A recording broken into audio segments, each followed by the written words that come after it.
ऐसी कालजयी फिल्म जो अपने सीन्स, डायलॉग, गाने, एक्टिंग और भी न जाने कितनी चीजों के लिए की जाती है याद। आज भी फिल्म का क्रेज कम नहीं हुआ 49 साल के बाद। बॉलीवुड में सिर्फ फिल्म को ही नहीं, जय वीरू की दोस्ती, बसंती का नाच, गब्बर की डायलॉग बाजी, मधुर संगीत और न जाने कितनी चीजों के लिए किया जाता है याद। शायद ही कोई ऐसा व्यक्ति हो जो फिल्म के बारे में ना जानता हो, या ऐसा कहे तो सही होगा कि शायद ही कोई ऐसा बच्चा हो जो गब्बर, जय वीरू या बसंती को ना पहचानता हो। कभी बॉलीवुड की चर्चा हो और इस फिल्म की बात ना हो तो बात ही नहीं बन सकती। कई क्रिटिक्स ने तो बॉलीवुड को ही बांट दिया है इस फिल्म से पहले और इस फिल्म के बाद।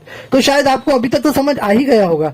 आज होगी फिल्म यात्रा में किस फिल्म की बात। जी हाँ, शुरू करते हैं 1975 की कालजयी बॉलीवुड को रिडिफाइन करने वाली फिल्म शोले की फिल्म यात्रा। अमिताभ को किसकी सिफारिश पर साइन किया, धर्म जी और संजीव कुमार को क्यों नहीं उनका मनचाहा रोल निभाने दिया, फिल्म में बनने में इतना ज्यादा वक्त क्यों ले लिया और कैसे सिप्पीज ने फिल्म के लिए एक अलग ही नगर बसा लिया।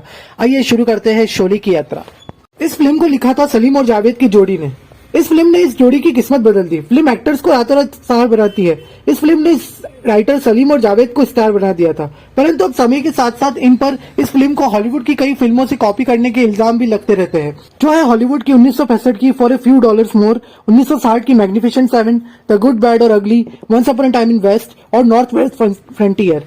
Once upon a time in west से ठाकुर के परिवार की हत्या का केवल सीन नहीं बल्कि एक्टिंग और ठाकुर का ट्रेन से उतरने और लाशों को देखने का सब सीक्वेंस लिया गया है। नॉर्थ वेस्ट फ्रंटियर से स्टार्टिंग का एक्शन सीक्वेंस प्रेरित है।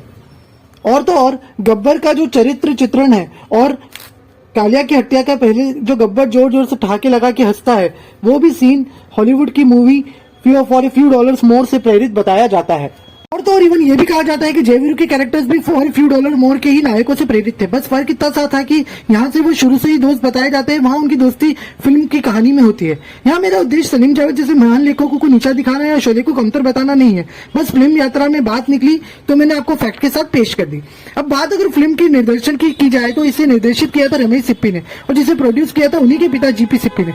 शोले की नींव सन 1972 में सीता और गीता की सक्सेस पार्टी में रख दी गई थी, जब डिसाइड हुआ धर्मेंद्र, हेमा मालिनी और संजीव कुमार को ही साथ लेकर एक बड़ी एक्शन फिल्म बनाई जाए।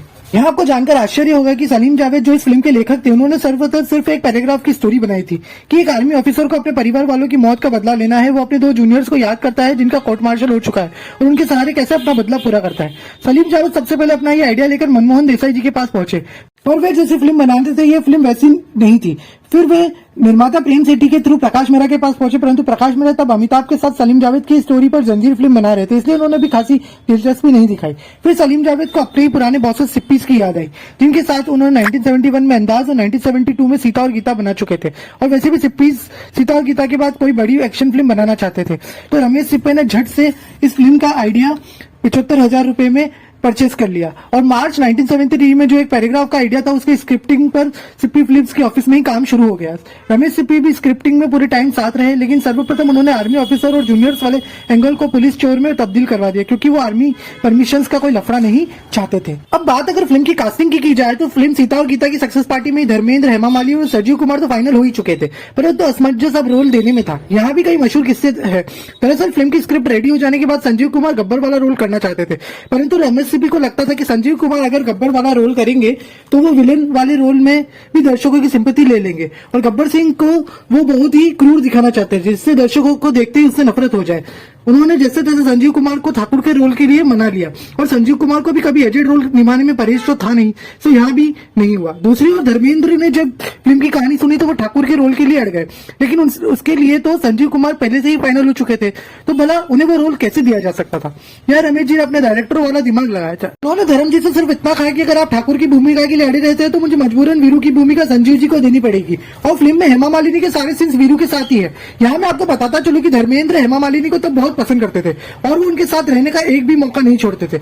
और तो और संजीव कुमार भी हेमा जी को शादी के लिए प्रपोज कर चुके थे, पर हेमा जी ने जवाब नहीं दिया था। तो ऐसे में वीरू का रोल संजीव कुमार की झोली में डालकर धर्मेंद्र अपने ही पेट पर कुल्हाड़ी नहीं मारना चाहते थे, अतः वह ठाकुर के रोल के लिए जिद छोड़कर वीरू के लिए मान गए। परंतु कहानी के अनुसार उन्हें यह भी पता था कि वीरू का एक दोस्त जय है, तो उन्होंने सिप्पी साहब से पूछा कि ये जय का रोल कौन कर रहा है। तो रमेश जी बोले अभी कुछ फाइनल नहीं है, पर शत्रुघ्न सिन्हा पर विचार चल रहा है। ये सुनकर धर्मम जी की भौहें तन गई, क्योंकि उन दिनों दोनों थोड़े तुनक मिजाज होने के कारण दोनों में खास कुछ बन नहीं रही थी और धर्मेंद्र ने सहर्षि अमिताभ का नाम सुझा दिया।